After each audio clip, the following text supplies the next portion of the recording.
When you own a drone, one of the things that is always concerning is, am I going to have a crash? Or what's going to happen when I have a crash? Or I hope I don't crash. Let me give you my thoughts on it. Stay tuned.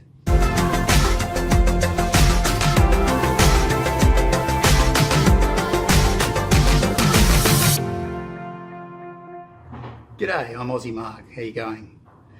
Today, I'd like to talk to you about crashes, drone crashes. And hey, all of us have them. Don't kid yourself. If you think that some of the really great droners that you find on YouTube don't have crashes, you're making a big mistake. We've all had crashes, and obviously you're going to have a few more when you're a newbie compared to when you're a seasoned pilot. But there are a couple of things that cause crashes, and I'd like well, there's actually 5 things, and I'd like to delve into those in a little bit. The first one, I guess, is one that is really out of your control to some degree, and that's equipment failure. So we all know that things break down, and drones are new technology, and they're getting better every day, of course, but they can still fail. So that's one thing that you need to be aware of and have stuck in the back of your mind if you're flying over somewhere where you possibly could have an equipment failure and your drone fall out of the sky, hitting Lord only knows what. So what I recommend here is do all of your safety checks that are going to give you the best chance of not having equipment failure. By safety checks, I mean have a good look over your drone. Make sure that all the nuts and bolts are screwed in tight as they're supposed to be on every flight, not just on the first one or the first couple. Check your props, make sure there's no damage to them. And a nice little handy tip that somebody gave to me was when you first get your props, it's a good idea to pop the date on them. And maybe depending on how many flights you do, every 12 months or so, change those props out. More obviously if you're flying on a more regular basis. So check everything. And once you've done those checks, those visual checkovers, then of course make sure you do your calibrations. Do that compass calibration if you've got a drone with that function.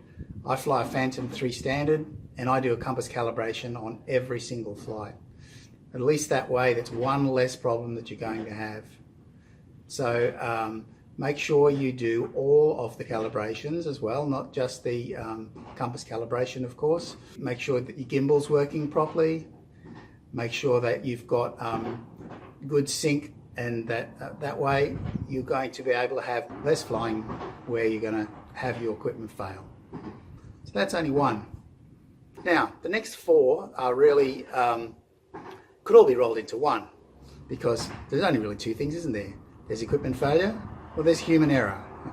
Hey, we're all human. So I'd like to break those human error accidents down into 4 main groups, and I'm sure there are others as well, and I'm sure maybe in your comments you're going to tell me that there are others. But there are 4 that I consider worthy of talking about.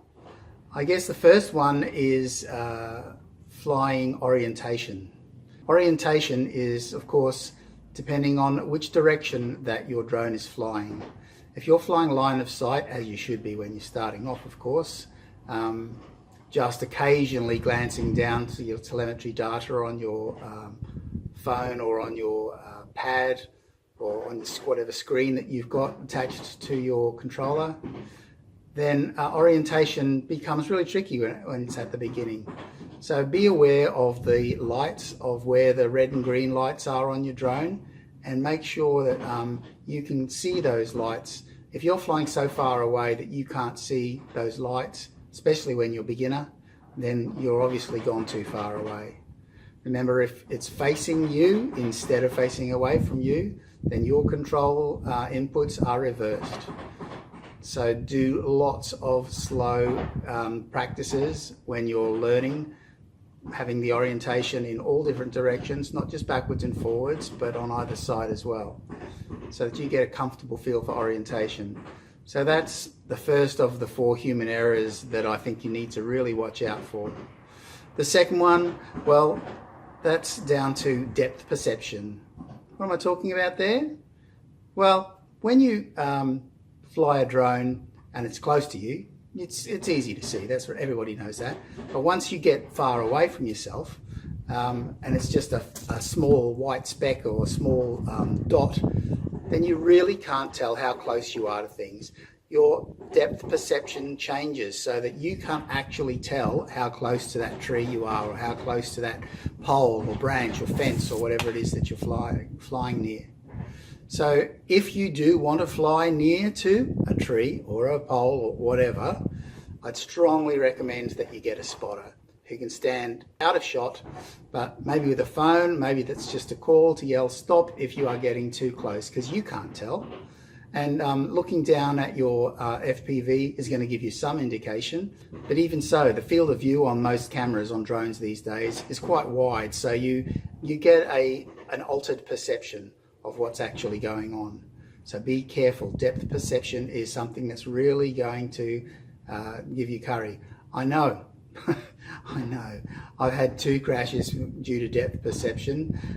One of them, my Phantom ended up in a fork of a branch of a tree. However, it was only about 8 feet off the ground. It was easy for me just to climb up the tree and grab it. The other one was a little more embarrassing. That's where I was, again, too close to a branch and I didn't have a spotter. Obviously, I'm learning these things by mistakes. You don't have to learn because I've learned for you. I was flying near a branch that was over a creek. And guess what? She ended up going for a swim. Thank heavens it was only in fresh water. I took it apart, dried it all, and it actually fired up again. So thank God it wasn't in salt water. It would be in a hell of a lot of trouble. So watch out for depth perception. That's number 2 of the 4 problems that you can have with human error affecting possible crashes that you may have. Of course, you could have a crash if you're out of range. And how many of you have got a bit more confidence than you should have, flown a bit further than you should have, or even just flown so that you have something blocking your signal? So you could fly so that there's a tree between you and your controller and it goes out of range. Now, you can avoid a lot of problems with those crashes if instead of you having your drone set to auto land wherever it loses signal, that it actually has a return to home function enabled. And hey, I use that all the time. Probably every other flight there comes a point where I've got a little bit too cocky. Yeah, I put my hand up. And so it's come return to home. The beauty of it is, of course, as soon as I can hear it, as soon as I can see it, I can turn off the return to home function and then resume my flight as you do. So please be careful that there aren't any trees, any buildings, anything that's going to block your signal so that you end up not being able to see. Yeah, you might still be able to get reception on your FPV, but that doesn't necessarily mean you're going to be able to control it. Return home function, folks. Make sure you use it. And the last one is, again, I guess it's one that comes down to a confidence issue. A lot of people think it looks really cool, really great on video to fly very close to things. So very close to branches, very close to the rocks coming over the peak of a mountain crest, very close to the edge of a building even, or very close to an antenna. So those are very common faults. Be aware of all your surroundings, please, please, please. I just saw a video today where a Phantom was caught up on a telegraph pole wires. Basically, it was fried. It was stuck up on wires because people didn't have the forethought to check their surroundings before they flew and be aware of where the lines were, and simply don't fly anywhere near them. I know it's easy to say, and sometimes you get a bit too close to things with purely by accident. But if you do a good scan of your surrounds and realize that you are not Superman, that you can make mistakes, and people do make mistakes all the time. So you don't want to get too near to stuff, guys. If you have to get near to stuff because you just think you have to have that piece of footage, once again, get a spotter who's going to get right up close and be able to give you some instructions that you can't see from where you're standing. So that's my five things that I think are the most common cause of crashes, and things that you need to avoid. I love drone flying.